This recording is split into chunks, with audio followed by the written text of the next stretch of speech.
professors in the room right now. My two advisors, Dr. Shaffer and Dr. Tilevich, for giving me years of guidance and day-to-day support. Dr. Kafura for letting me into the classroom despite your, best own recommendations.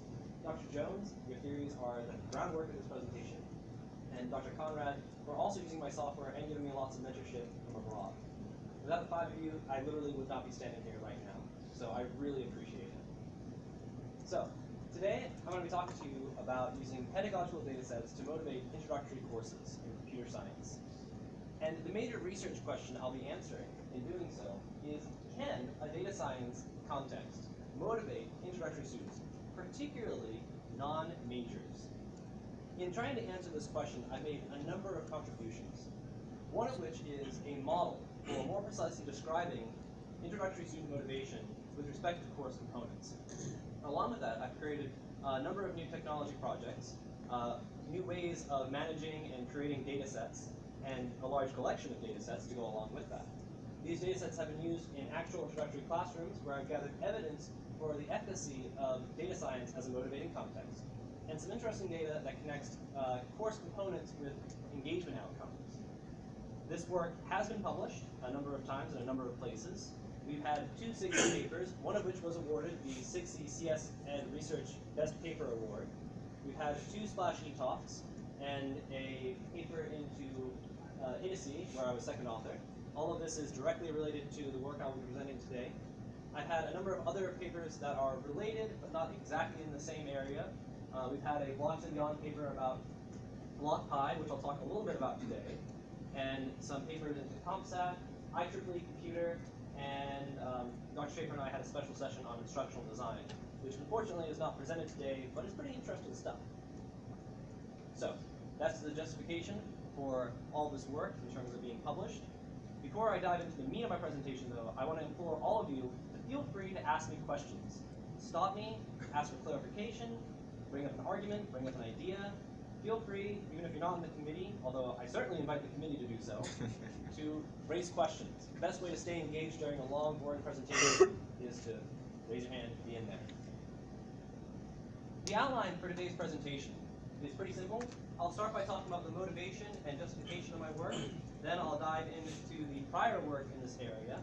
I'll start talking about the technology I've created. And finally, I'll talk about the interventions we've staged using this technology in actual classrooms and the evidence and results that we've gathered from that. So, in the past few decades, more and more initiatives have been bringing computing for everyone, computer science for all. And this is really fantastic because it's bringing different levels at K through 12, undergraduate, and even beyond into computing. And these students have very rich, diverse backgrounds, very fascinating career interests, and new ways of thinking about computing that we've never seen before. Unfortunately, many of these students can have motivational hazards, perhaps even more so than traditional computing students. So, some different motivational hazards these students can encounter include the fact that they have no prior background in computing.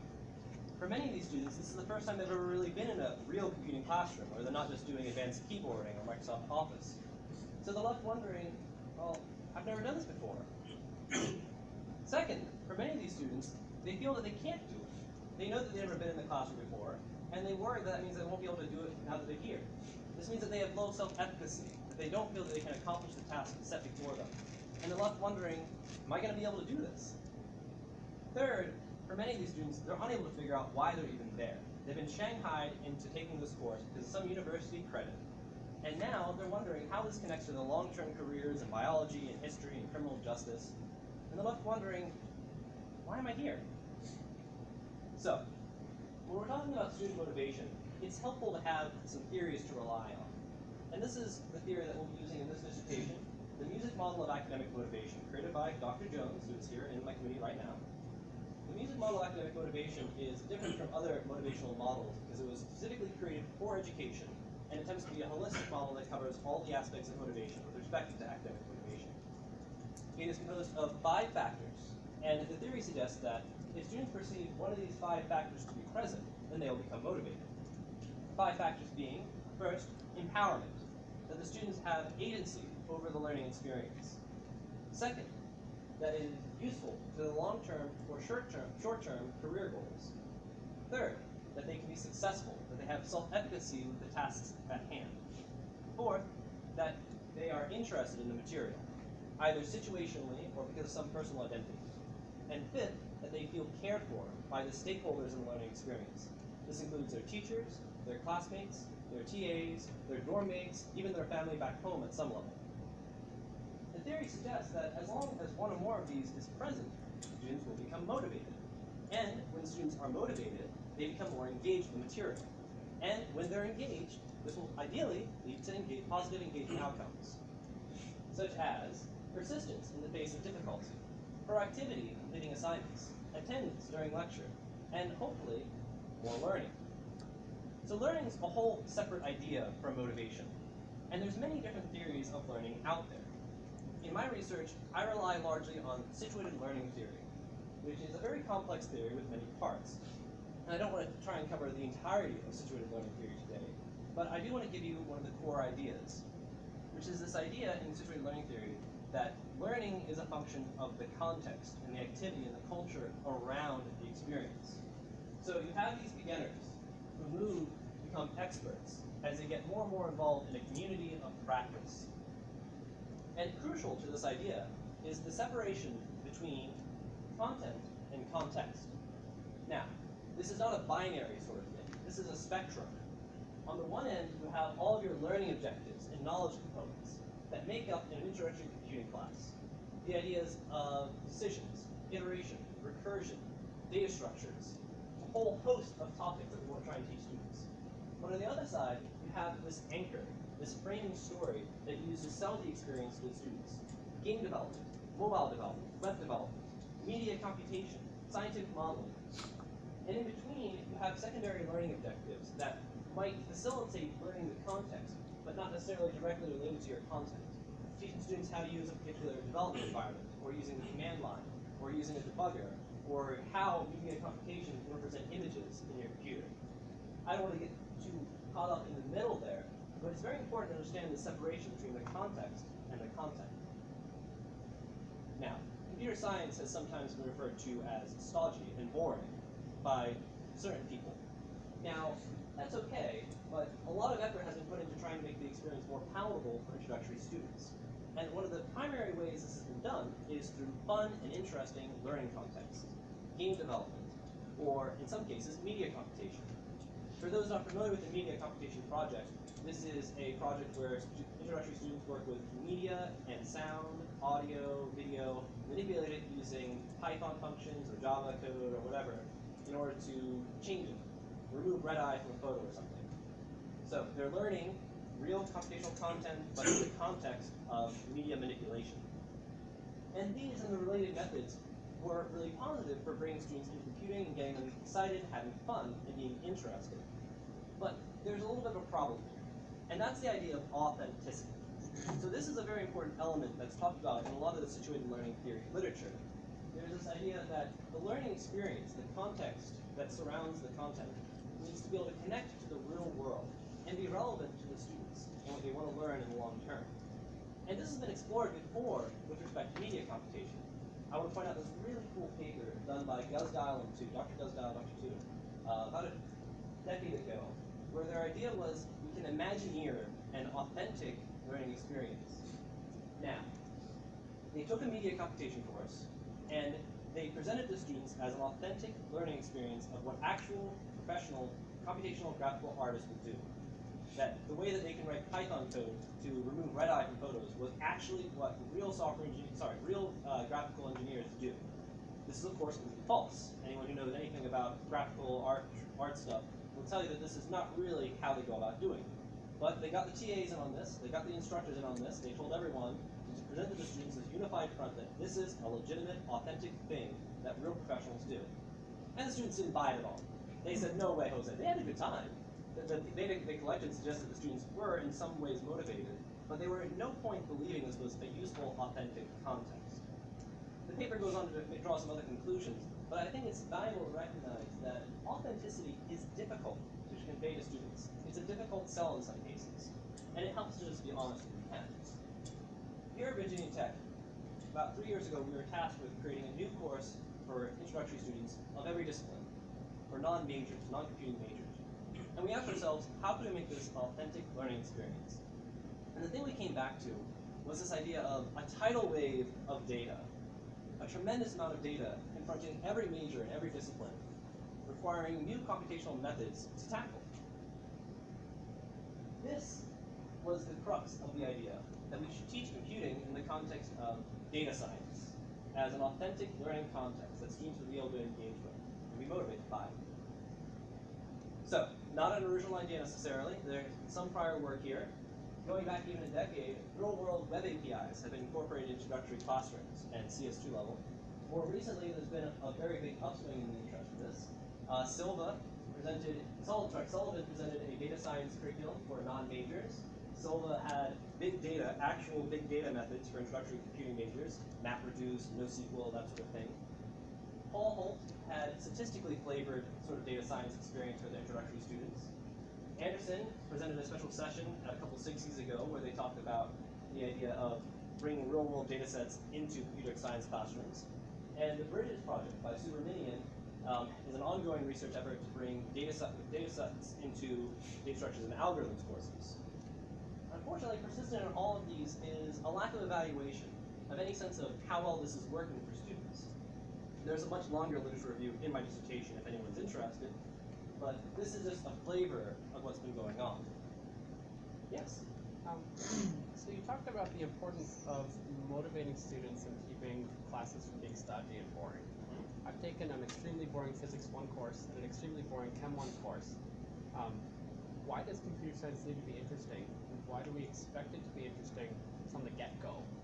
What a great question. So the question was, why should we care if computer science is interesting?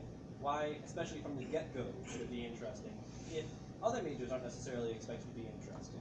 And I want to answer that in two parts. One is, well, just because other majors are not doing it very well doesn't mean we shouldn't try and do it to the best of our ability.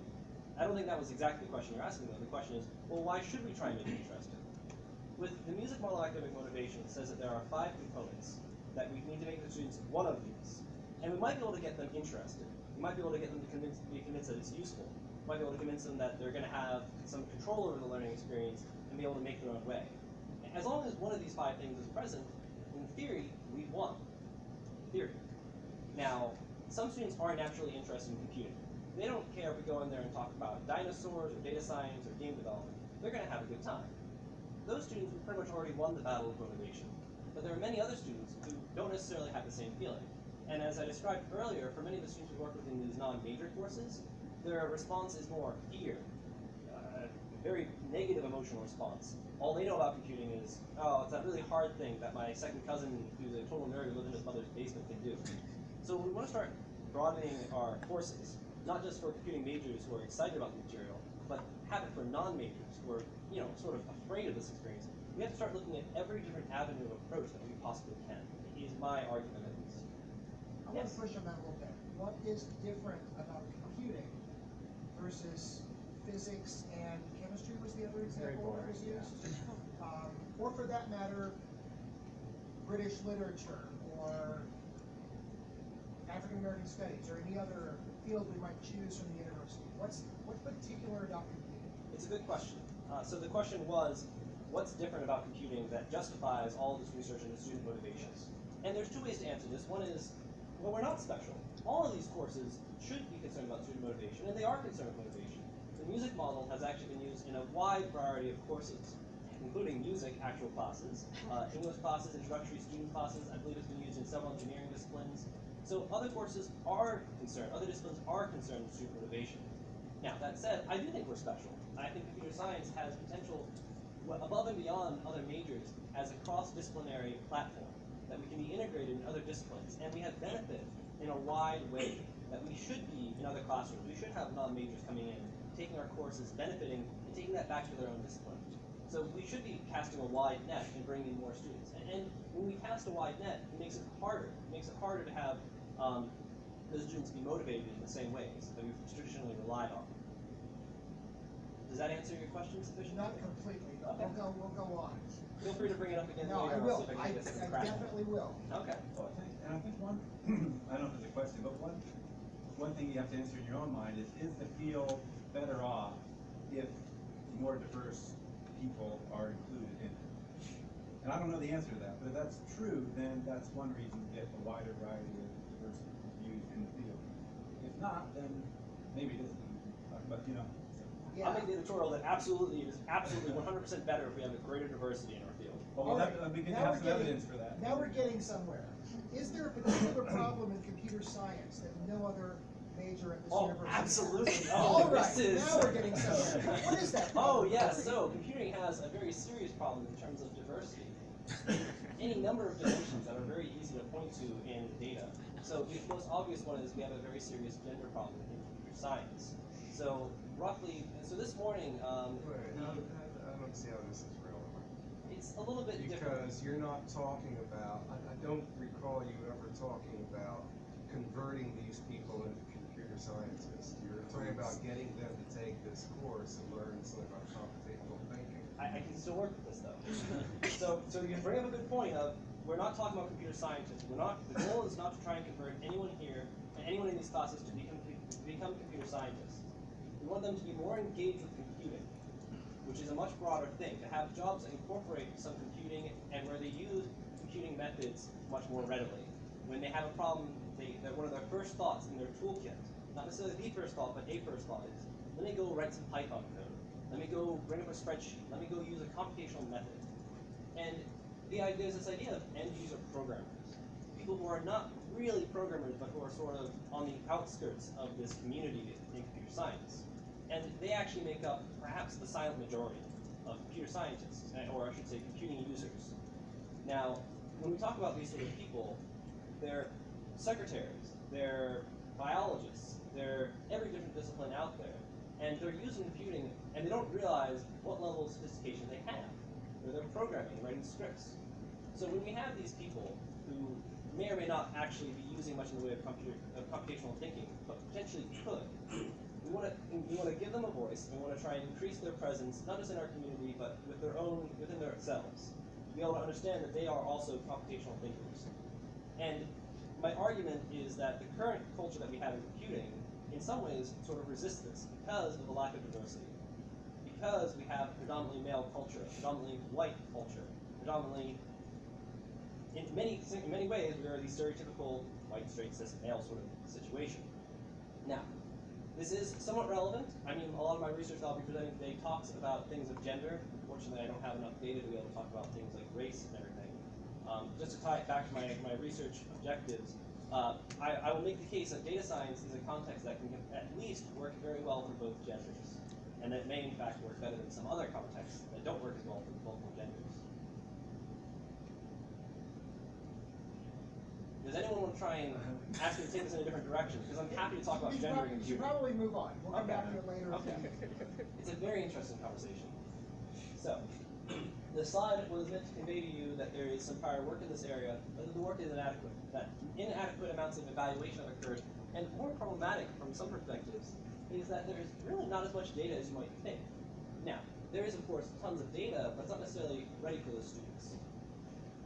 Repositories like the ICPSR, which makes very high quality psychological data sets available for anyone, from real psychological scientists. The problem with this repository is that you need to have your students sign a consent form for each individual data set they want to use, which can be a little bit of a hassle to maintain. The second item on this list, the UCI machine learning repository, is well-cleaned data sets targeted at 3,000 and 4,000 level students taking introductory machine learning topics. Although they have a wide diversity of data sets, they're actually pretty small and targeted for very specific topics in machine learning, not necessarily consumable for introductory students from non-majors. They're very limited in what they can do. And the real-world repositories such as the United States Census data, the United States government APIs, Kaggle, all of these they're wild. They're uncleaned data sets. They need a lot of preparation before you can bring them into the classroom. An instructor could do this, but it will take time out of the lesson planning and student management and all the other tasks that instructors are required to complete. Which is why we need new technology to make this process easier. And here I want to diverge back a little bit and talk about the technology I've created in the past. So we've been working on this idea of real data in the classroom for a few years now, actually. We started with real-time data, which is high-velocity data from web sources. Sorry. All of this started about 5 years ago when Dr. Tilevich taught a class using this VT bus tracking API, where students could connect to the Virginia Tech buses and get real-time instantly updating data and do a cool Java project with this. Dr. Tilevich and Dr. Shaffer wrote a grant and got funded by the NSF to bring more real-time data sources into introductory classrooms. I was a graduate student who was funded under this grant, and that led to the development of real-time web, which was my first research project. The idea of this system was that we could bring real-time data sources into classrooms, have a nice curated gallery of existing data sources, and the technology would make it easier. Because it turns out that bringing real-time web sources into classrooms was really hard. You have web connectivity issues, changing APIs, changing data. And my favorite case study, the United States Geological Services. They have this really cool earthquake API, where you can connect to it and get real-time data about earthquakes around the world. Well, some people may remember that in 2013, the government shut down for a month in October. This actually lined up with when we were using this earthquake feed in the classroom. So if students actually went to the website, they would get this nice little error message saying, hey, government's shut down, there's no more money, and the API is shut down. So it would only be a pretty big problem, but our system had a caching layer. So the students never realized the API was actually down. Because when they made their requests using the library, instead of going to the online web service, they would simply go into that cache file, and the technology made it all go away. Had a number of other nice little advantages for simplifying repeatable test cases and similar problems. And this ended up being used in a number of classrooms at a fairly large scale. So multiple years, multiple universities here at Virginia Tech and also at University of Delaware, at the CS1 level, the CS2 level, and data structures and algorithms. I actually have a number of little studies that we completed during this process, but I don't want to talk about it too much. I do want to call out this one result that we had.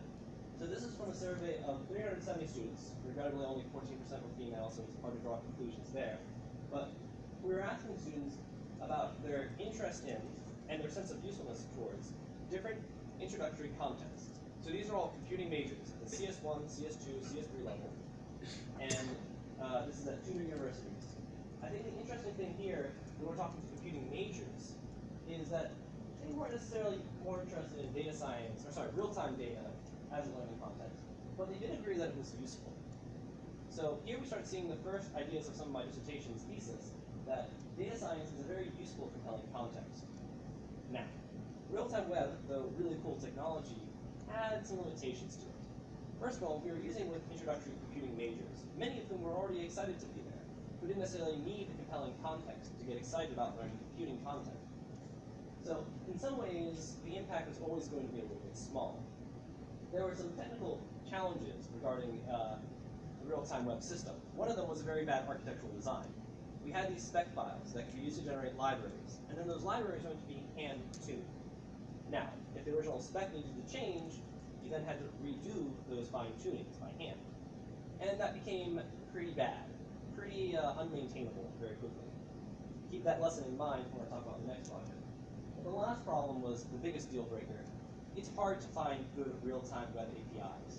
There aren't that many out there. The ones that are out there, well, they tend to be fairly siloed. They're very much about specific topics related that computer scientists would find particularly compelling, but would not necessarily be broadly applicable. You wouldn't find a history API necessarily, for instance, or a biological services API. Further, for many of these APIs, they had very harsh draconian requirements. The Facebook API requires you to go through a very extended user registration process. Very difficult to get started with them. The Twitter API limits you to 25 messages at a time and some number of messages per request. Essentially unusable in my experience. And various other APIs had various other problems, making it very difficult to use them in any meaningful way. These problems all combined led to the development of my major research project, Corgis, the collection of really great and interesting situated data sets. And this is my major contribution for this presentation. Let's talk about what Corgis is by the numbers. So, here's some metrics from the current collection of libraries. We have 44 data sets, totaling about 267 megabytes of data. If you treat that data as spreadsheets, you would see about 400,000 rows with about 9 million values, strings, numbers, booleans, what have you. Now it's a little bit hard to get a feel for what these data sets cover just from the numbers, so here's a word cloud that tries to give the idea of the breadth of the data sets. A lot of them are oriented around things like government, health, and the USA population. But there's many other data sets, including things about education, about learning, about foreign aid, about biological services, drugs, food. Ideally, our goal is to be able to match any major with at least one of our data sets, potentially more. Now, we have this broad collection of data sets. I mentioned earlier that one of the limitations of the real-time web was that it wasn't designed for maintainability. So this has been a major focus for this project. We have this build process that we use to develop our data sets. And this first arrow right here is hiding 16 pages of my dissertation. So there's this whole pre-processing step where we find data sets in the wild and we clean them. And I've learned a number of lessons from this, the whole process of data cleaning. And it really requires some level of expertise in data science to be able to clean and prepare data sets. But once they've been prepared, in our case as a JSON data set, we create a specification file with some information about the metadata associated with the data set, and we can build it for a number of output targets. So when I say output targets, I mean bindings for different languages, such as Python, Java, and Racket, different data formats, JSON, CSV, SQL, and some web interfaces that also use our system. So, all of the resources that we've created for this project are freely available on our website. Students can go to this website, think.csbtu/corgis, and browse our collection or filter and search for specific ideas they're looking for. When they are using it in a classroom environment, they have access to, I mentioned before, 3 different client library types, Java, Racket, or Python. As you can see, for each of these libraries, they're making simple function calls in order to retrieve the data. They're not worrying about the file system, they're not worrying about file formats, they're not worrying about trying to convert things into native data types. It's all quite forward and scaffolded. So in addition to the programming level view, we also have bindings available for an environment called BlockPy. This is one of my other major research projects where students can use a block-based language. They can import any one of our data sets and get access to new data blocks. These data blocks can be connected to, for instance, plotting blocks in order to create visualizations much earlier in the course than if we were trying to start programming. But even earlier than that, we have one other really cool way that students can start interacting with their data sets. So this is the visualizer, and this is a video of it being used. So students can go to this URL on the browser and choose different kinds of visualization types. They select different fields from within the data set. So here we're looking at the airlines data set, we're going to make histogram, and in this case we're looking at the number of delays, now we're looking at the number of flights that are on time. And you can also do some filtering by different airports. Depending on the data set, different indexes are available to filter on. So, a number of different useful features. We use this in our course very early on to get students thinking about data before they even start programming. Which brings me into the next topic, the interventions used for using this data, these data sets. At Virginia Tech, we have this course on Introduction to Computational Thinking that I helped create about 3 years ago. We've taught this course 6 semesters so far, and in every semester, the Corgis project has been a cornerstone of it, the central component of it. These students are non-computing majors. They come from the arts, the sciences, the humanities, the social sciences, a few engineers even. And they have no intention to become computer scientists. Surprisingly, we actually have a perfect gender balance if you look at all the semesters put together. We have exactly 50% men, 50% women over the past 6 semesters. The data I'm presenting here, the ratio is actually 62% women, 40% men. They come from every major and every year, so freshman to senior, and are pretty diverse, all things considered. The content we're teaching in this course is pretty light. We want to teach some basic programming, for loops, if statements, that sort of thing. And we want to teach some basic ideas of abstraction, how to represent the real world in a computer, some basic social ethics, and then all of this is flavored using data science. So this is how Corgis is integrated with the course, is as a data science context. Now, there's a number of studies that we've conducted in this course using this technology. I'm going to talk about some of the more interesting ones in this presentation. My dissertation has some longer information about that.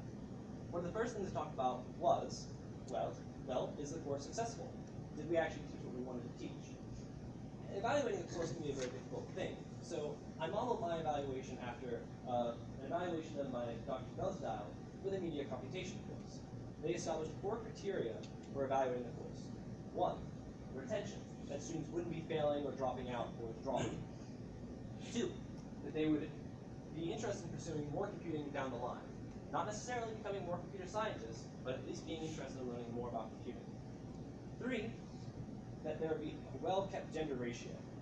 And 4, that they would actually learn something, which is the fuzziest one and the hardest to talk about. So I'll probably avoid that one today. Now, over here on the right, you can see our retention data. And these are different introductory courses at Virginia Tech. All of these satisfy the Area 5 requirement, and also include the Intro to Software Design, CS 1114, or CS1 here at Virginia Tech.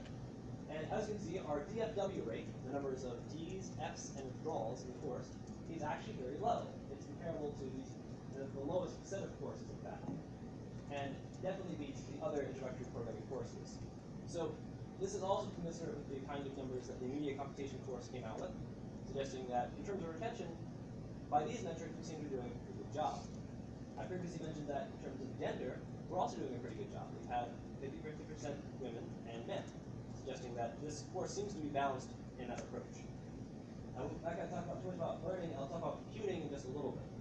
But in terms of the course evaluation, most of the course seem to go pretty well. It's hard to evaluate the course, though. Yes? I wonder whether if you look at the bar there, which represents your DFWs, do you have any sense of whether the DFWs are balanced in terms of gender, or if there's a skew in with No, and I wouldn't have access to that data, very unfortunately.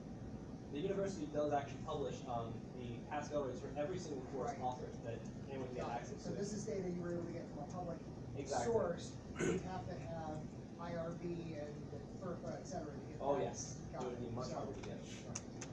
So in terms of the gender balance, you're measuring people who sign up for the class, not people who DFW it. Yes, I've talked so far about enrollment in our course. So at the start of the semester, we pull the sheets and we check to see what the genders are. And if you look at this, every semester that we've had so far, 50%. And the most recent semester that I'm talking about in a minute was, I believe, 62%. Do you have any reason to believe that that's the result of your course?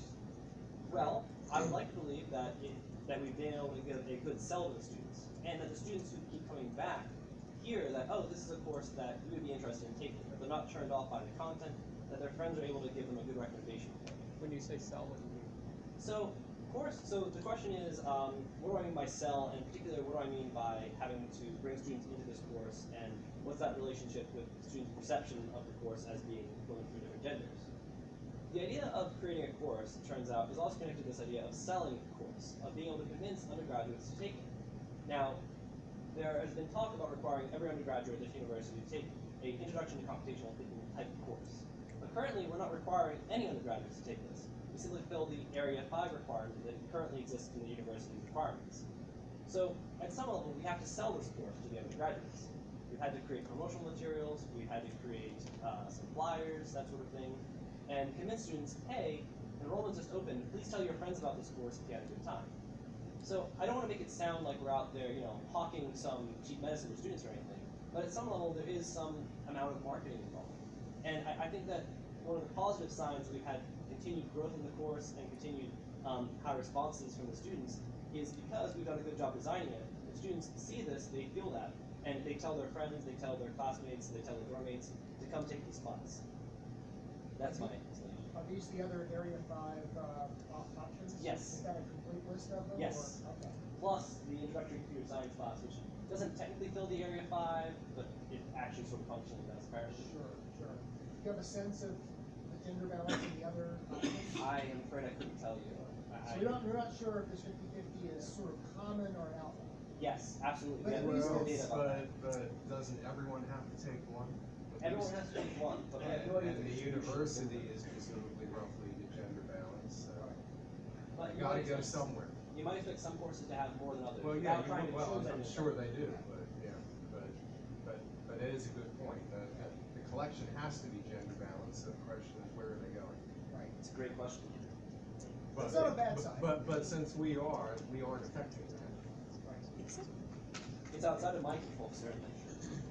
I'm just happy that our course managed to get roughly 50-50 gender split.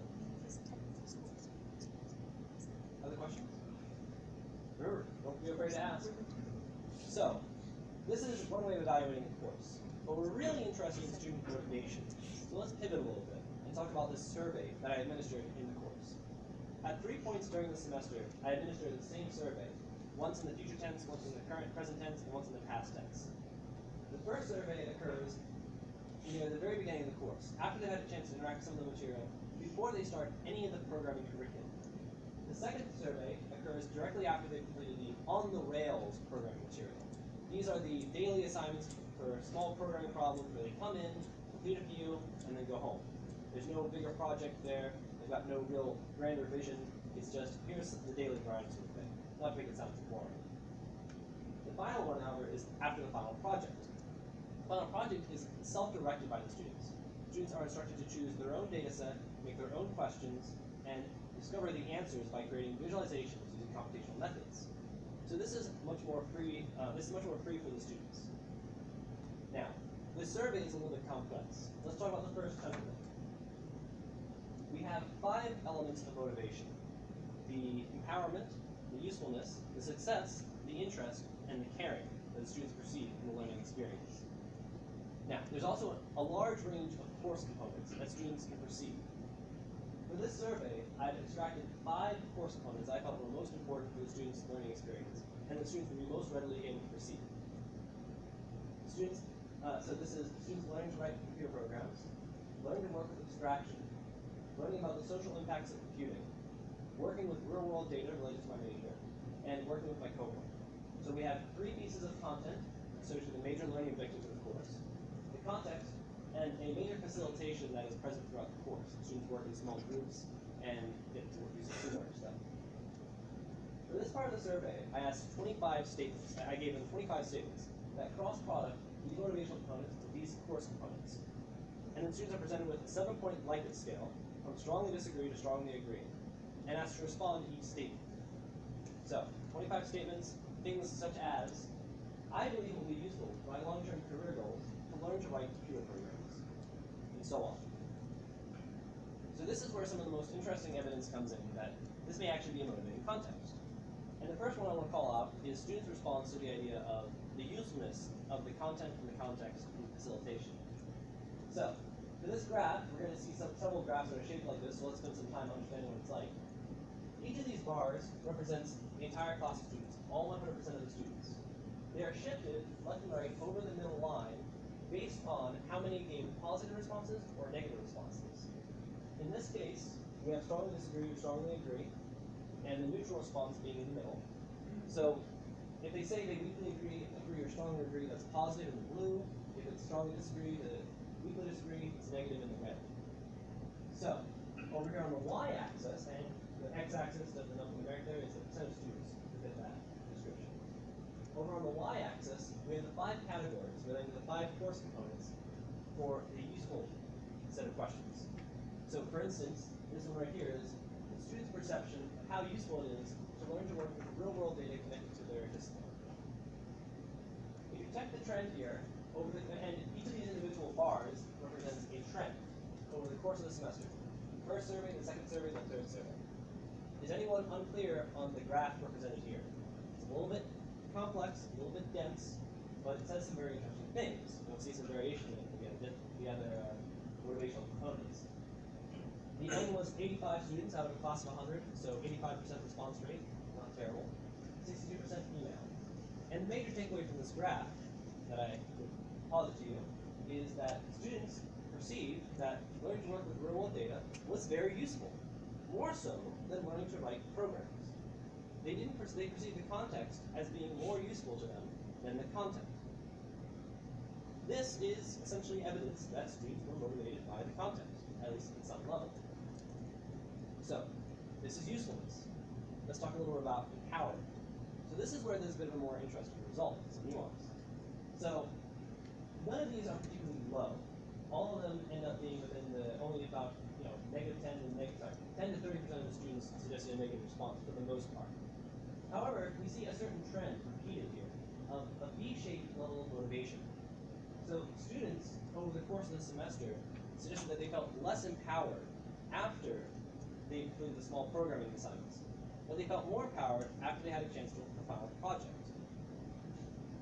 This means that the final project was also an important component of motivating the students, at least with respect to empowerment. And surprisingly, similarly, student interest also often follows this V-shaped pattern. We can see the same thing happen with abstraction, not necessarily as much happening with multi-point programs, certainly with the course content related to ethics and the data science context. And if you look at the end results for many of these, for the last survey, you'll see that many of the students gave extremely positive responses. And in fact, no student suggested that they are not interested in learning to work with data related to their major. So once again, as a motivating context, as a motivation element, context was a very useful component. Corey? Yes. So the explanation for the V-shape, I think I heard you just say, is that the final project was really good at moving them in a positive direction in terms of motivation. Yes. And I agree that is an explanation. Yes. Can you think of what a different explanation might be? A different explanation for why, at this point in time, the students would give a more positive response. Yeah. I can think of several hypotheses. One that I'm particularly attached to is that motivation over the course of the semester is not static.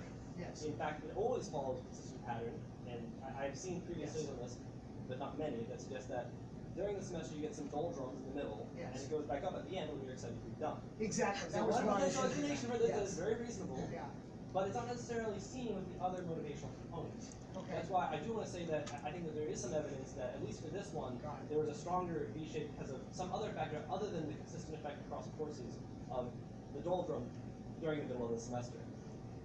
So if I understand, you're extrapolating from some of the patterns of where you saw it and where you didn't. Yes. That it supports your hypothesis that it was the final project. And not some static course attribute. Right. It might be interesting to think for future work, if you pursue this in the future, what could you do to triangulate that, right? If Yeah. there's some way you could gather some kind of qualitative, open-ended comments, or ask some other questions of a Likert scale that would, like, how are you feeling overall in all of your courses right now, or something, I don't know, something to think about in the future. I very much wish that we could just do the music model on every single course in the university and just gather widespread motivation data. So then we can even compare motivation across courses in different colleges. Sure, that might be Wishful bigger thinking. than what you could do. Right. I'm saying something more targeted, just some way to disambiguate different explanations for the need. That would be very interesting. Yes. Related to that, do you have a control group for this data? No. Okay, a so- different Area 5 course or another introductory computing course? A great question, but unfortunately, very difficult to gather controlled data in educational interventions. And for this case, I have absolutely no controls on any of my data. So you should take all of this with some level of grain of salt. I'll talk about the limitations at the end of this, but absolute limitation, there's no control data, there's no baseline to compare it. I couldn't tell you what motivation looks like in a typical CS1 class, or what it looks like in Introduction to Calculus. Why should I give any credence to your findings? That is a very difficult question. Why should anyone give any credence to any of this? Well, one answer is you've got to start somewhere. Now we have some baseline data, we can construct some further studies in order to get some more triangulation and determine if other courses have some different characteristics. Now, you should take all this with a grain of salt, but I think it's a little bit unfair to say that it's totally without any value at all to be able to say anything about this. So, at the very least, we can say strong things about this course. We can say at least that so far, things seem to be motivating. Now, I don't want to try and make bold claims that every course should now do a final project, because in this case, that's what we learned. Not a conclusion I want to draw from the dissertation. What I want to try and convey to you is that if you are teaching an introductory computer science course for non-majors, or computational thinking, or coding, then several effective methods that seem to show motivational growth or positive outcomes so far are things such as using a data science context, or using a final project where students have some self-direction. So I don't want to try and convince you that this is absolutely the way to go for across majors and that will systematically show growth, because that's outside the scope of this project. So you mentioned when you were citing earlier sort of related work that there was this problem of evaluation in much of it. Has anybody gone and done control groups in this sort of research? Or is this just common to the So the field? question is, and this is a good question, is has anyone done this kind of controlled experiment where they can find out what motivation looks like in introductory computing classes? The answer, and I can only say this for CS1 majors, so I don't even think it's necessarily worth talking about because it's such a different population. And in there, the kind of motivational problems that they have been able to find at different universities, consistent across different universities, certain recurring problems. There was this, I don't think there's really been any evaluation that describes exactly what you described. And I mean, experimental studies in computer science education are rare and very difficult to do. Because it requires multiple semesters of planning, and usually during that process, you discover that you need to change things anyway. You have a different class of learners. It's always going to be quasi-experimental instead of actually well-controlled. And the idea of laboratory studies kind of go out the window. Now, I will say that in many educational research initiatives, they don't bother trying to have it controlled. For good or for bad, that's just sort of how it works. And there are different perspectives on this in educational psychology versus things like learning sciences. So, and feel free to correct me on this one, but I would characterize educational psychology as more willing and able to do controlled studies versus learning science research, which is a bit more willing to embrace the qualitative methods, the less controlled, fuzzier research sort of thing.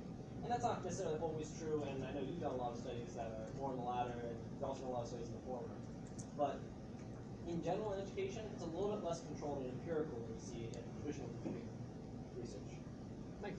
Well, there is sort of, so you're right, we have done control with the music model stuff, we've done some control studies. But there is this idea, it came from technology education, where people want to try technology and see how that compared to the old way of doing it. Well, there's a lot of different old ways of doing it, and the technology was if you tweak this and that. What they found was these comparison studies really weren't all that helpful. Those depended on what you compare it to. So then people just started studying the thing to see what. And so I don't think you need to say grain of salt. This is students' perceptions. That affects motivation. You know that. It's not a grain of salt. It's what, they'll be confident it is what it is. I mean, it's the limitation is it's self-report. Absolutely. But the strength is that's what's important to students' motivation. It's their perceptions. So you have their perceptions, and so I think researchers from those types of fields, like you're saying, maybe learning science and some educational psychologists, are more interested in capturing what's in that system and then making changes later on and seeing if things go up or down and how that's being affected. So there are different philosophies on this. Based on that, I want to take my grain of salt back. I don't think it's a grain of salt. Other questions? What we do in psychology. It's a different kind of research than some of us may be used to, but I want to encourage everyone to try and embrace it a little bit. It's very interesting, especially qualitative methods, which I talk about more in my dissertation. I actually do collect some qualitative data. I'm not going to present it here, although we're interested to talk about it. But it's a different way of looking at the situation. It's kind of a broader picture. Well, I want you to keep going on, but I'm not as convinced that there's a big as V as you say there, but anyway, we can talk about that later. I can tell you from statistical tests, not all of these are significantly different. Some of them are. Some of them do actually show a significant difference, and I believe this might be the only significant one. But I wanted to at least suggest the idea that there may be some added value in the final project. Certainly not the crux of my entire presentation, but I thought it an interesting result. Well, let's pivot away from this for a second and talk about a much more direct question to students. So this was a question asking students their preference for various introductory contexts. So here, this was again taken at the beginning, middle, and end of the semester. Presented students with 7 different options for introductory computing courses that they could have taken. Working with music as a major, working with pictures, sounds, and movies, making games and animations, making websites, making scientific models of real-world phenomena, controlling robots and drones, making phonics. Let me start off by saying this is a very difficult question to ask, and it's fraught with peril. Because students, of course, have never taken these other courses. And at the end of the semester, they've now completed a course in data science. So they've already been biased by that. They self-enrolled in the course on data science. So I don't necessarily want to try and make this result sound much bigger than it is. But either way, we gave them these statements, asked them their preference for learning in these different contexts, and then said, strongly avoid, strongly prefer. And the students were actually very positive with regards to data science compared to many other introductory contexts. So particularly if you look at the end of the semester, data science was actually the one that had the most positive response, even compared to all the other ones. Although I'll point out, I did do a match comparison test here, and there was no significant difference with media computation. significant difference from everything else, not media computation. So at that level, they top. And that said, at the beginning of the semester, data science was second highest after media computation. So a lot of respect to the media computation part of it. But definitely was destroying things like scientific modeling, working with robots, and robot development. And just to talk about gender a little bit more here, interestingly, the only one that was very heavily gendered, broken down by the gender, was robots. All the red over here is pretty much all women, it turns out. Just, that's how it goes, is women are less interested in controlling robots as an introductory context than men, according to this one survey of introductory students. So, I present to you this as evidence, again, that students found this context compelling. Yes? So this is based on hypothetically what you think you would like to use to learn, Yes. not you have actually used these things in the past. You These like are or dislike. distinctly hypothetical. And Okay. for some of these students, they may have used some of these in the past. And let's see, this is from spring, so, okay, no. No. So they don't really do any of this too much. There's an activity in the introductory computational thinking course where they're controlling a character in a maze. This is the Block Me Maze game, if anyone knows about that one. But the idea is controlling a little avatar through a maze. Robots, turtles, whatever you want to call it. So some students actually did connect that experience with some of the ideas talked about here. We have a free-form discussion at the end of the semester where students are allowed to voice whatever thoughts they have on the course. And one student was very vocal, a male student was very vocal that, yeah, we should do more like that thing, like, you know, controlling robots or something. I will say that there wasn't a huge upswelling from the audience on that one, which I think connects interestingly to this. But all hypothetical was your original question, all hypothetical. But, I mean, it's at least positive, I think, that students were willing at the beginning of the semester. Yes, Ryan? Doesn't this kind of come from the makeup of the class that we're not using STEM majors in this survey? So people that would be more interested in scientific computing and robots would have been a STEM major. We're kind of shying away from that just in the class maybe. I strongly agree. So the question, the observation was, many of these students are non-STEM. Most of them are non-science. So, of course we're not going to be interested in things like scientific modeling, which I strongly agree with. And it's also possible, so let me finish my response to that is, yes, I agree with that, and it's probably characteristic of it. Now, that doesn't necessarily validate what we're trying to do here, because we're trying to appeal to non-STEM majors. But we might want to go further with this thought, and also think about the fact that we described in a sentence what web development is. Students may not be able to connect how web development could benefit them in those majors. They don't see how they could use web development to benefit their own long-term career goals. So this could be just as much a function that students who sign up for this course have an idea of how data science benefits their long-term career goals, but have no idea, even though there might be, how these other contexts would benefit them in the long term. So this could be as much a problem of education as it is a problem of student characteristics. Well, sufficient. Other questions about this? Let's talk about engagement. So far I've been talking about motivational data. Motivation is a self-perceived, self-reported sort of internal attribute of students, where they feel that this material is useful to them, that they are interested. Engagement is the observable outcomes that result because of motivation. Proactivity, persistence, learning, all those things I was talking about before. In this case, I measured engagement on the survey in 3 different ways, 3 very limited ways. One was ask students if they intend to learn more about computing after this course. The second was whether they could recommend this course to others. And the third, if they intend to apply what they learned directly in their career. Now, these results aren't necessarily as positive as we wanted. There's no baseline to compare against, so it's hard to know what we should have expected. Students, by and large, were willing to recommend our course to others, but they had much less interest in either continuing to learn or applying what they learned later in their careers. And if you look at the way this trend works, it's not a very big difference, roughly 5% or so, from the first survey to the second survey. But even from the second survey to the third survey, you see some polarization. More students become certain that they don't want to learn more about computing or recommend the class to others. Now, as I said before, there's no baseline data here. So it's hard to say, is this normal? If the calculus class is asked the same question, would they see worse results? Would they see similar results? If we ask this immediate computation class, would it be similar? Hard to tell. But it certainly shows a place where we should try and improve, I think. Do you have a question? Sorry, no, I thought. Okay. Now, this this is also more interesting because it sets up my next slide. And this is one of the most complex to understand slides in the entire presentation. So we'll see how this goes.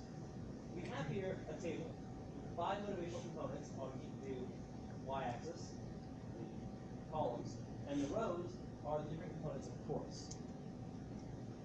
This represents the correlation between each of these course components with respect to motivation and students' intent to continue learning. So, an example being that this cell right here, the usefulness of learning program. Students' perception of the usefulness of learning programs, correlation with their intent to continue learning computing. So these are Pearson correlations. The only values in this table that are significant are the 3 in red in this box. Everything else can be safely ignored. None of them are significant. They're just there for flavor.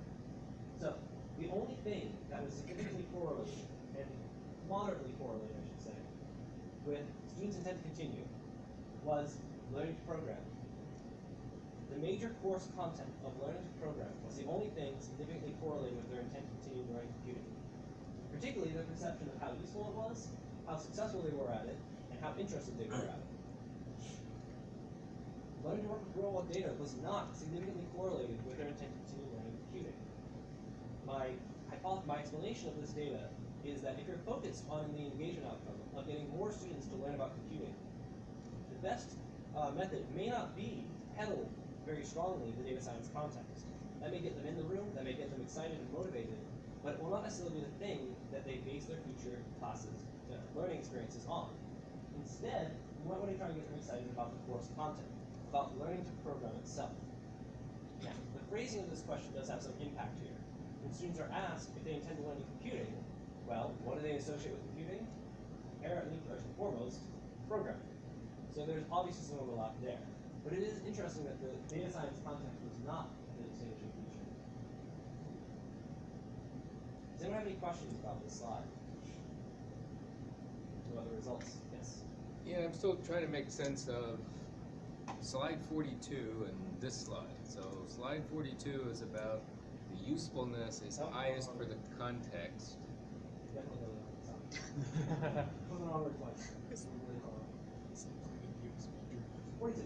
Right, so here,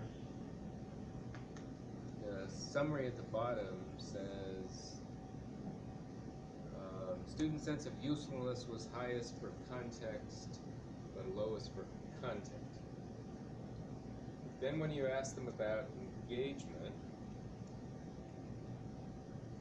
the usefulness sort of shifts. Right? So it's programming. So how does that make sense again? So my explanation for why, when you look at motivation, students seem to suggest that the context is more important. When you look at the engagement, the content is most important, is the difference between students sort of in the now and thinking forward.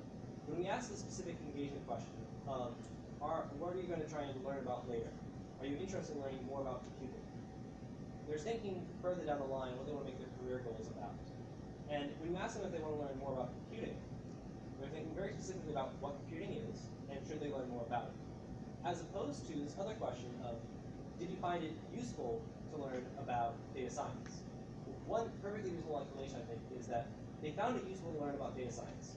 Good. We're done with that now. I learned everything I need to know about data science. Now, do I need to learn more about this computing thing, which is distinct from data science? Well, do I need to learn how to do more programming? No, I got my fill. For many of these students, I think that that's the correlation. They make this decision not based on did I have fun with the data science context or anything like that. It's, do I need more programming knowledge? Do I need more computing knowledge? No, I got what I needed. Or I need more because it was useful. But they tie it back to the course content and not the course context when they look at future decisions. And the specific interpretation of engagement here is intent to continue. That's Yes. the only interpretation of engagement. Yes.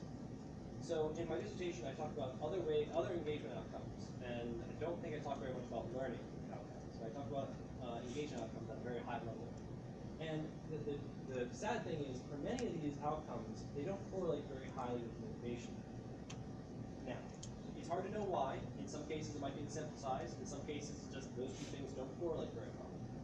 I have the complete list in here, which we can go over. I have some slides about it too, I think. There's different things that correlate differently, but I thought intent to continue learning was one of the most interesting, because we did see a strong and significant correlation, and it connects well with Dr. Guzdial's own evaluation of media computation course. It can be difficult to connect motivation directly to engagement and learning, even though there is a strong body of literature that suggests there is a connection. It can be tenuous, and it can be very much about how you ask the questions.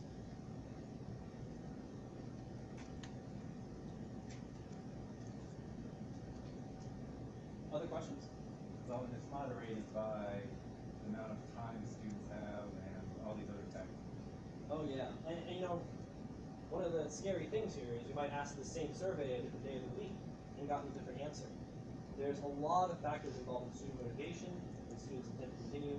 Maybe a lot of students that day just found out that their favorite sports team lost, or some other bad event or some other really positive event. So it can be very difficult to try and gather this kind of data and reach any kind of conclusive results. So, not to say it again, but grain of salt at some level for understanding this particular result. It's evidence of the idea that the course content might be more correlated with the intent to continue than the course context. Yes? I guess I'm looking at this in the big picture and saying this is exactly the result that I would hope for and expect. In the sense that students intend to continue learning computing. If I ran the world, which students would go on with computing? The ones who think programming is useful, that it will help them succeed and they're interested in it. Because these other things are kind of nice, but if they take more computing courses, they're not going to be learning data science probably. They're going to be learning programming. So this suggests they have an accurate and appropriate model of the world. What an excellent point, because it's one echoed in the literature. There was a very interesting paper that talked about the dangers of introductory context for computing and how this can mislead students. Right. So you take your introductory game development, your introductory CS1 course, and they teach you all about game development. The entire semester is done where you are creating this really fun game, you have a great time. You go into your CS2 course, and the entire semester is binary trees and bugging, and you're, well, where's the game development? Black trees, and yeah, like this isn't fun anymore, right? And you've been totally misled. Well, if you have those red numbers, then it is fun. And that's good. That's those people who should be on. Now, and we actually see this phenomenon. I mean, I started undergraduate with the expectation that I would become a game developer, which was quickly, you know, that myth was quickly dispelled within my first few classes, and I love computing regardless. But a lot of people come to computer science without a real understanding of what they do in computing. So if people are able to better connect this idea of programming to computing, that sounds like a win to me, at least. And I don't want to talk too much about previous semester's data, but we have actually data from the fall that gives a very similar picture. It's a little more skewed because we have a smaller sample size. But the interesting thing there is the abstraction and a little bit of the ethics content also shows up as significantly correlated. Now, I don't want to lean on that result too much because we are then talking about a very small sample size of 35 students. But there's some evidence here that the students' connection of the course content, that they have some understanding of what computing is actually about, influences their desire to learn more about computing. They're not necessarily a bad thing, but I think it also speaks of, if we're trying to bring more people into computing, we need to start convincing them that, hey, computing, this is what computing is, and it's useful to you. And you may think the data science context is useful, but the actual inherent material under the hood is also useful to you. You don't want it to be a bait and switch. Yes. You want them to know what computing is, what computer science is, and if they were going to continue, it should be because they like the computer science. If we have to trick people into the classroom, we're not doing anyone any favors.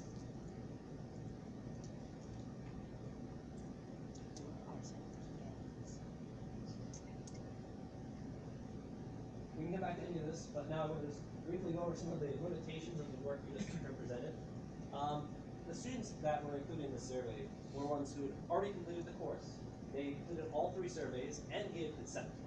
So 15 students either did not complete the course, or did not complete the surveys, or did not give consent. And of course, they're the ones who self-enrolled in this course way back in the day in the fall anyway. So they may have some bias towards giving certain answers. This is self-report data. Students were filling out a survey, not revealing truth necessarily. We weren't hooked up to EEGs or whatever. 85 students is not bad, but you could always want a larger sample size. It might not generalize to other institutions. It's all Virginia Tech students, perhaps our cross-some motto has some compelling effect on the students. And this is probably one of the other big things that has been mentioned. The survey is anonymized, not anonymous. So they put their email at the end, and we strip that before we ever look at the data. And we make it clear to the students that we're not going to look at the data until the end of the semester after grades have been assigned. But it is possible that some students may have been telling us what we want to hear. Possible. Although that assumes that they know what we want to hear, which is the whole question.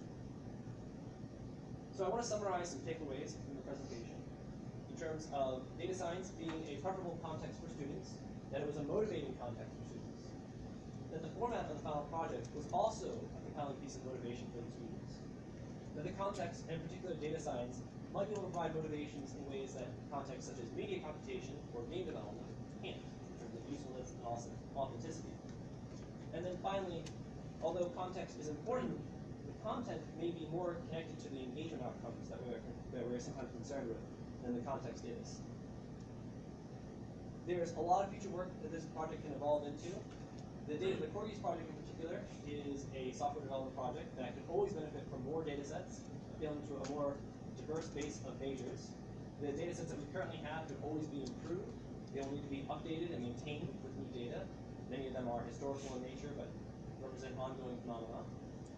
The number of students that we had, the number of studies that we had could be expanded to first confirm the results that we have, confirm those results at other institutions and with more students in other majors, and to connect and to prove some of the results that we had in terms of connecting motivation, not just to engagement outcomes, but also to learning outcomes, which is, of course, what we're really trying to do at the end of the day. And finally, this bold claim I made connecting the context and the content to engagement, it would be nice to be able to establish causality and not just correlation. Those are all of the results and everything that I had planned for the presentation. I think I would now like to open it up to questions from the floor, from the crowd. And I also invite all of you to go check out our website, think.cspt.edu/corgis. All these corgis were drawn by Eleanor, my fiance. Sorry. But we're very proud of our collection, and it was done with the work of many undergraduates and many of my peers, many of whom are sitting in this room right now, to whom I am very much appreciative for all the hard work you did. So without further ado, questions?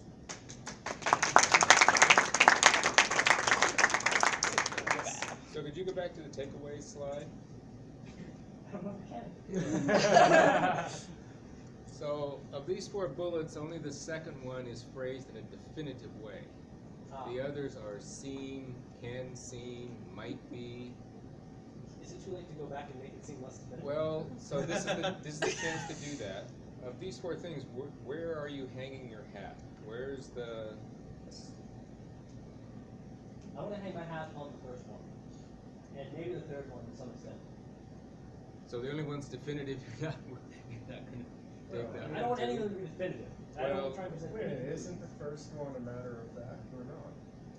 I mean, given the sense that, yes, you're asking people things. For the students that we asked, I mean, yes. You know, factoring out sample questions and so on, I mean... Yeah, but why are you answering this question? No, I'm asking, isn't the first one true? Or why is the word seems?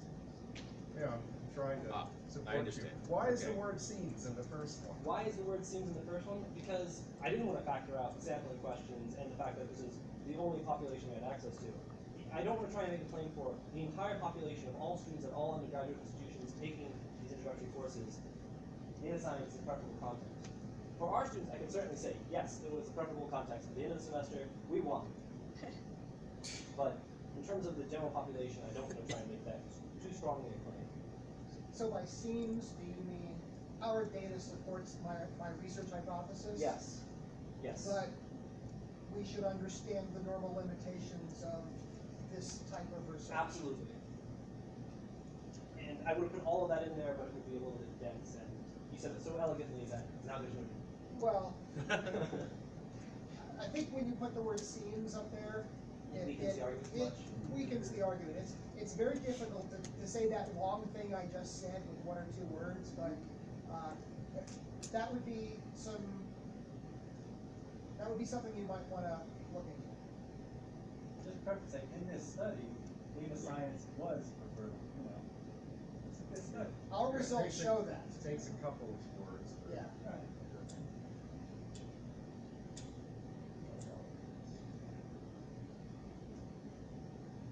I'm sensitive that you don't want to claim something, a stronger result than you have, but you don't want to oversteer towards seeming Right. wishy-washy about your most important results. Is that, I don't want to put words in your mouth, but is Yeah, that the fair concern? Because this is the takeaways from your study. Right. Right. And on the next slide, you do all the, well, yeah, okay, but, so, yeah, you don't need to do that twice. In your course, are you explicitly trying to connect the programming concepts with the data science context? Or is it sort of like, here's the data and here's the code that we write? Like, is there an attempt to link the two concepts in the students' minds? I would say that there is, we do attempt to connect the idea of the data science context to students' idea of the course content. And if you have to ask students what I'm talking about here, the course context versus the course content, I'm not sure they could separate those two mentally. And one of the diagrams that we end up drawing that end up modeling things like the data science process, for data science, you have certain models that many people will follow in terms of bringing data from the real world into the computer, cleaning it, processing, blending it, analyzing it, creating some visualizations, and reporting the results. Well, we end up showing a very similar model to explain the ideas of algorithms, abstraction, and social computing ethics. By drawing, here we have the world, we connect abstraction to computer, and we connect to the real world to computers via abstraction. We write algorithms that manipulate that data that's been abstracted, and then those results are analyzed in some social context, some using ethics and thinking about the bigger picture. And that's presented to the people involved in the scenario, like in the real world. Okay. Which there's a very close connection between that and the data science process. So you're trying to make a sort of a holistic presentation. Yeah, tie the whole idea together in a way that doesn't necessarily just separate the content. So it's interesting then that in your survey you're asking them to separate the content from the context. And it's hard to know how that impacts the perceptions. Yeah. There's a Heisenberg uncertainty principle here. Observing this phenomenon changes it. If I ask students a survey question, I have presented ideas to them. And this is how we had students even considering, I think, at the end of the semester, hey, instead of having taught us via data science, you should have taught us via robots. Because I asked a survey question moments earlier where I presented different introductory contexts.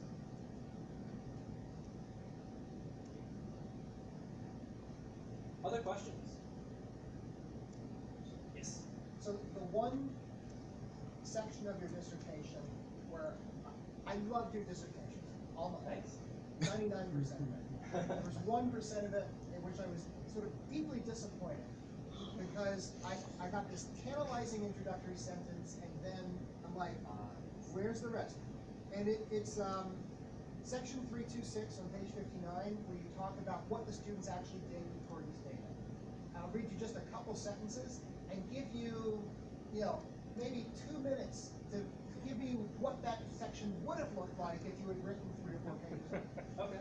A wide range of programming topics can be contextualized within the Corey's libraries, including collection-based iteration, decisions, printing and functions, just skipping a little bit, retrieving the first, last, and median value from a list, come up with students practice list indexing functions, and there's sort of a list of 4 or 5 things. What I'd like to get a sense of is the final projects that the students did. How did they go beyond things that they could have just done with a really nice web-based interface? Because what I imagine you would have them do is things that the web-based interface can do anyway, right? So what could they do that isn't just duplicating things they can already do with the drop-down? So this is a good question. So the question is, in some ways, I'm going to possibly rearrange it a little bit to feel free to push back against this. What does a final project empower students to do that they can't do earlier in the course through these very useful scaffolds that I've created, such as the visualizer? Yes. Or to put it another way, if I as an instructor, and I want to use Corgis in my courses. In my courses for non-majors that are very similar to your computational thinking courses, but also perhaps in courses for majors, perhaps in a wide variety. What can I do? What should I be doing with Corgis? So the advantage here that we have in designing the visualizer is that we're in control of this learning experience in the school. And I don't want to say that we handicapped it, because that's not accurate. But we didn't make it the most sophisticated and powerful programming environment that it possibly could. For instance, I mentioned you could filter data sets using the visualizer. And you can filter by a single index and get back specific value. So you can find out the trend in crime in Virginia, for instance. Now, that doesn't leave you open the entire realm of possibility for what you can do when you have a full programming environment at your disposal. So the progression in the course that students follow is first they learn about simple list manipulation and using for loops and the idea of a list. But then we introduce the idea of a dictionary, which is a heterogeneous data type, something where they can have fields with values associated with them. So now they can have a list of dictionaries, and perhaps a list of dictionaries, very complex nested data structures that are very rich abstractions of some real-world phenomena. Students have an entire project, literally 3 weeks of class time devoted to sitting down with one of these data sets they chose. They make a map of its internal structure, literally a map that they draw on paper, that they use to then navigate by writing algorithms. They write for loops, they write dictionary access statements in Python, they extract out the data, they plot it using different visualization tools and matplotlib. And they have a lot of control at this point. And they can do more sophisticated queries, essentially. And at some level, a lot of this could be done in SQL, although they would need to worry about plotting. But a lot of these queries can be done in SQL using complex, not joins, but filtering on certain criteria. And if you think of the idea of filtering, you want to filter on multiple criteria. Okay, I'm with you.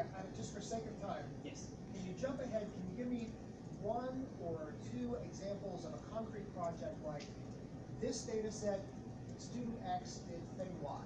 That was cool. Okay. Let me see if I can think of 2 good examples on the fly. I can think of one really funny example. That's good. Okay. We had a student who was interested in analyzing crime data. This is for the mini project students do beforehand, where they have to analyze state crime data for all the United States for the past 60 years or so. And we forced them to think of their question and justify it. They have to provide some reasoning or something.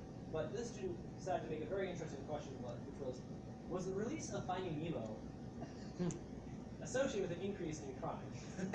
Okay. Now, they did not find any kind of association, but they created a graph where they showed the trend in crime. They highlighted the point where Finding Nemo was released, Yes. and said, okay, so the crime did not go up after this point. It went down, in fact. Okay. Now, this is that spurious connection, but there's a whole host of interesting things we can do there in terms of actually connecting socioeconomic factors or pointing to some other event that has a bit more credibility or has some more believability. But that's the one that always jumps to my mind because I couldn't believe they did it. Right. And it does sort of raise questions about whether, I mean, I talked with a colleague on my campus from the social sciences about putting together a computational thinking course with the Corky's data sets. And she was very tantalized by the prospect, but immediately her eyes grew wide. She's like, of course, there has to be a social scientist in the world, otherwise these students are going to completely misinterpret all of this data. Absolutely. And so the question is, are we committing kind of data science malpractice by having students draw conclusions about crime statistics correlated with Finding Nemo without having a social scientist giving them some counseling on whether that is an appropriate hypothesis or not? Or what if they had found a big drop or spike in crime on that day and attributed it to Pixar? This is a fascinating question, and it's an ethical one in nature. Are we committing data science malpractice or educational malpractice by letting students run wild with these data sets? And I want to make some arguments that are in favor and against this, because it's an ethical issue, and there's nuances here, and there's not necessarily a right answer. On the one hand, some knowledge is better than no knowledge. On the other hand, a little bit of knowledge is a dangerous thing. So we've had students who've generated false conclusions. And when I catch one in my class, I'll tell them, no, you're wrong. You have to fix the slide. You presented some false, incorrect conclusion. And that's fine. I mean, I'm not going to dock points for it, but I am going to make you get the right answer so you can find out how the world really is. Now, at the same time, our students are not completing statistical rigorous studies. They don't know anything about ANOVAs. They don't know anything about matched pairs t-tests. And if we try to teach that, well, for many of these students, that would probably be the death blow. So we don't want to try to teach it. And that really impacts some of the conclusions. We had a student one semester with horse racing data. She discovered that if you look at the gaits that horses come out of, certain numbers were higher than others, and therefore they were better gaits. Now, maybe that's right, but I'd like to see an ANOVA or something that, a 2-key test or something, try and prove that result. But we didn't have time for that in the semester. So now she out there somewhere telling people, yeah, I learned in my computational thinking class all about how horse racing is fixed, and it's all whatever. Well, let's hope not. but it's possible. So there is some danger here in how we present this to the students. And it's a little bit outside the scope of my dissertation, but I think it's absolutely something we should all be concerned about is what do we tell our students? Now this is true in other ways too. We often simplify material for introductory computing students. We don't present things necessarily as they are. They're going to see them in the real world.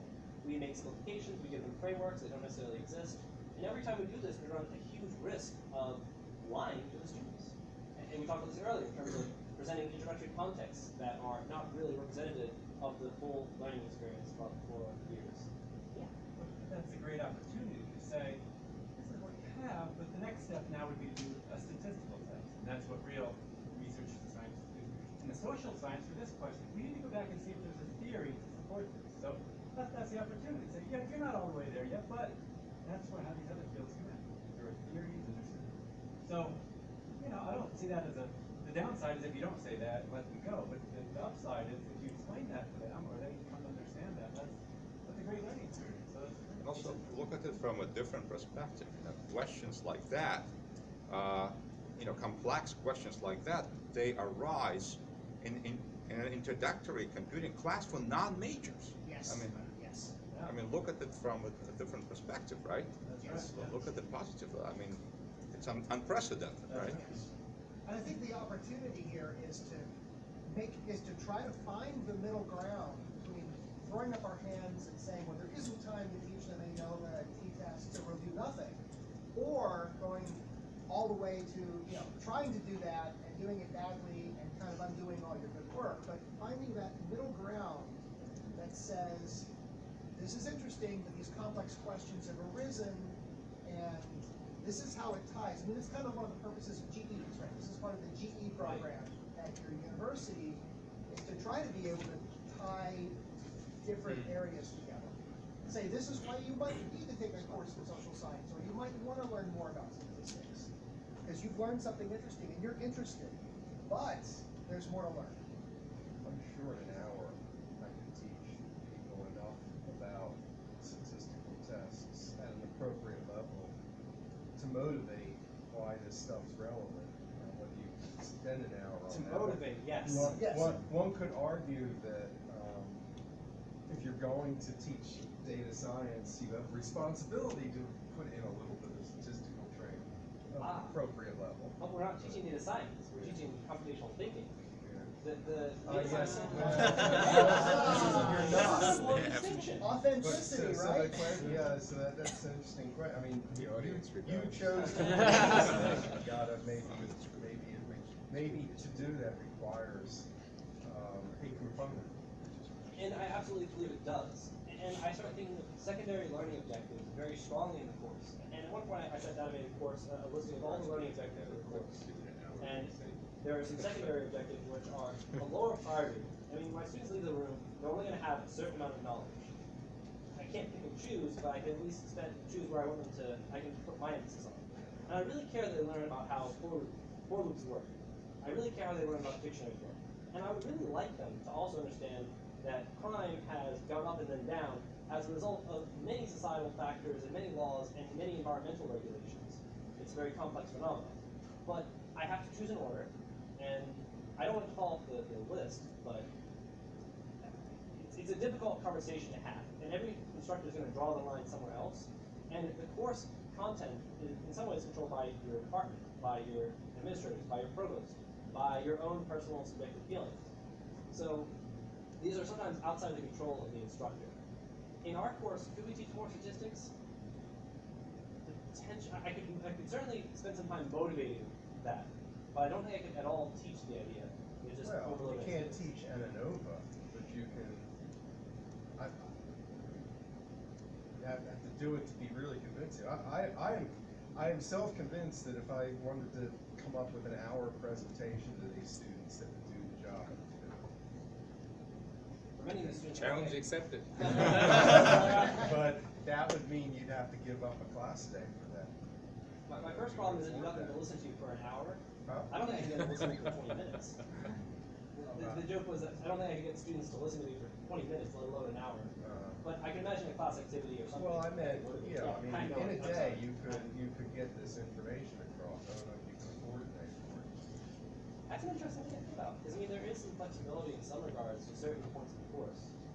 If we gave them 3 weeks for the project, in other words, 6 class periods, and one of those days could be better spent, if they were so facile, they've gotten so good at the project material that they can accomplish that in 5 class periods, that could leave another class period to say, okay, let's talk more about data science and what you really know before you leave this classroom. And maybe that's an important step. Maybe that's part of solving this ethical problem. Wouldn't that be covered within the social impacts of the course? Because we do social impact days, try to connect it to the further world. So tying that into how do we know whether the results we're getting from these examples are socially significant relates to how statistics tells us that. So it ties directly into the social impacts that are already included. It's a good hook. It's a good hook. Tied into the social impacts.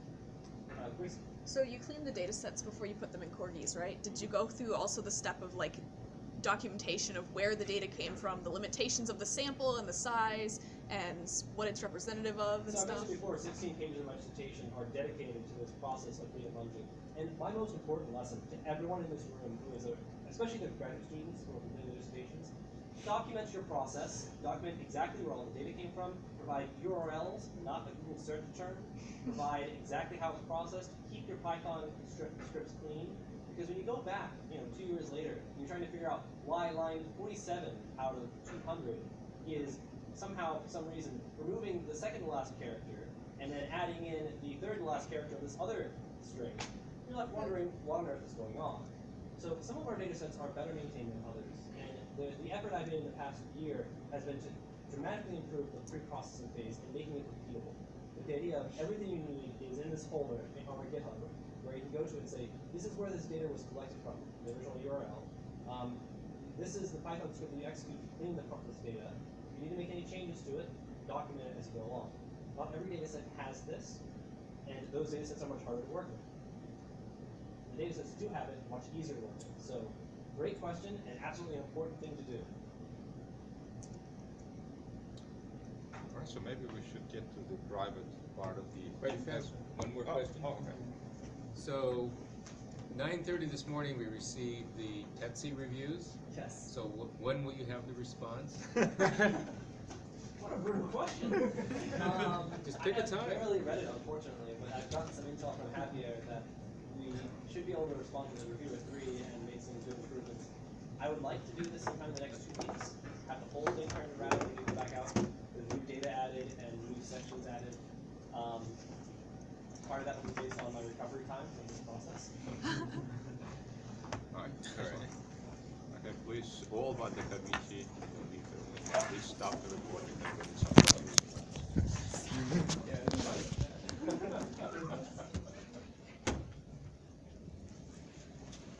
you doing, honey? Some of those questions were hard. Well, yeah, isn't that the point? Yeah. There were some good softballs. Did you pause it already? I haven't paused it.